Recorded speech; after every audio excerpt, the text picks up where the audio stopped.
And so one of the things that I see when I talk to people is they think they need to be the person who fulfills on this dream now, before they start. And it's really backwards. Because like Les Brown talked about, we become who we are capable of becoming in pursuit of this dream. And a guy by the name of Michael Beckwith has a quote which I really like. He says, God doesn't call the qualified, he qualifies the called. And one of the, I think, powerful stories of that is in the Bible. And I'm going to reference a lot of different like spiritual texts today. I don't consider myself any particular type of denomination. You know, I wear my Jewish star, and it's not because it's Jewish. It has a particular meaning to me, and I have my Sanskrit bracelet and my astrological sign on my ring. So, but in the Bible, you know, God calls Moses, and he says, hey, I need you to go free the Jews from slavery. And Moses is like, I'm just a shepherd. And, you know, God doesn't say this in the Bible, but you can imagine God says, that's okay, you'll become Moses in the process. Because, you know, Steve Jobs didn't start out as like this icon that we see. How many of you have seen the Steve Jobs movie or read the biography? Right? Like, he's just a guy. He was a guy with fears and concerns and worries and challenges, but he just worked through it. And in that process, because he had this dream that was pulling him forward in life so that he'd overcome all the challenges, he became this icon. The same thing with Martin Luther King. Like, if you read about Martin Luther King when he was younger, he was an interesting young man, but we're all interesting young men and women. But he had this dream around the civil rights movement, right? I mean, he had a dream.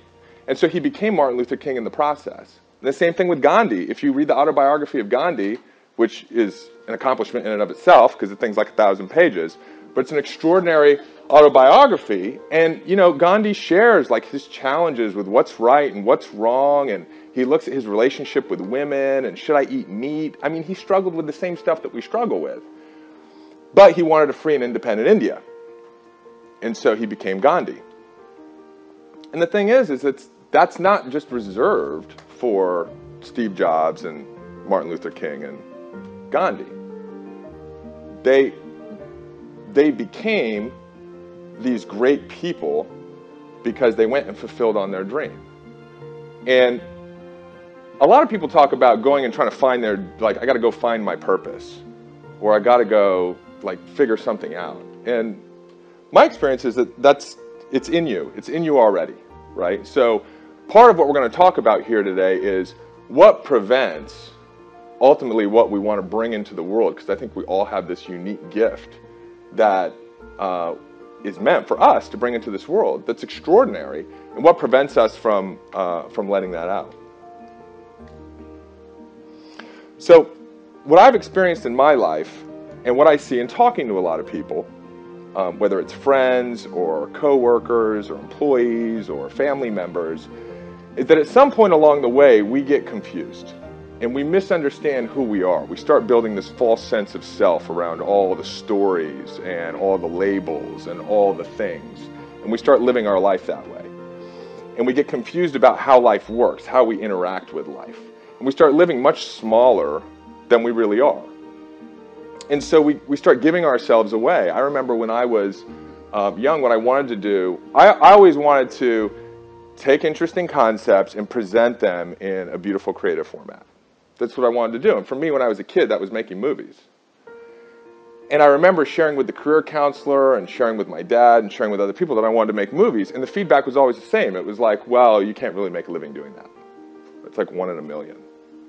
And so as a young person, I was like, oh, okay, well, like, I don't want to do something that's 1 in a million that I can't really make money at. So then I got into advertising. And then from advertising, I got into working in the internet. And I got further and further away from like what was my authentic self-expression. And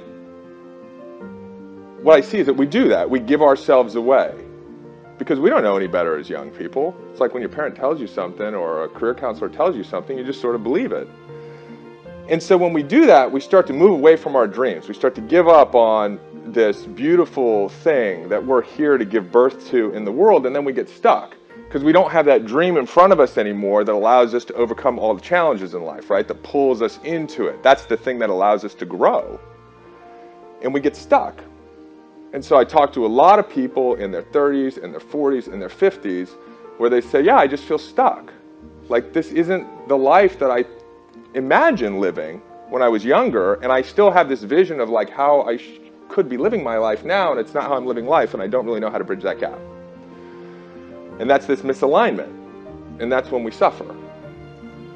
So that's what we're going to talk about here today, is we're going to talk about like what happens that causes this, and then what we can do to get unstuck in our lives. And when we talk about the dream, I like to use the dream as the centerpiece of this conversation, but it could be anything. You could be talking about how you've been wanting to lose 15 pounds for the last 5 years, how you should exercise more. There's something going on with you that you're not aware of that's a blind spot where you're not doing it. You know, or you keep saying, you know what I'd really like to do? I'd really like to work with kids. You go, okay, well, are you? No. Well, why not? Well, because I have my job. All right, it's very reasonable. But ultimately what happens is it contributes to that stuck feeling.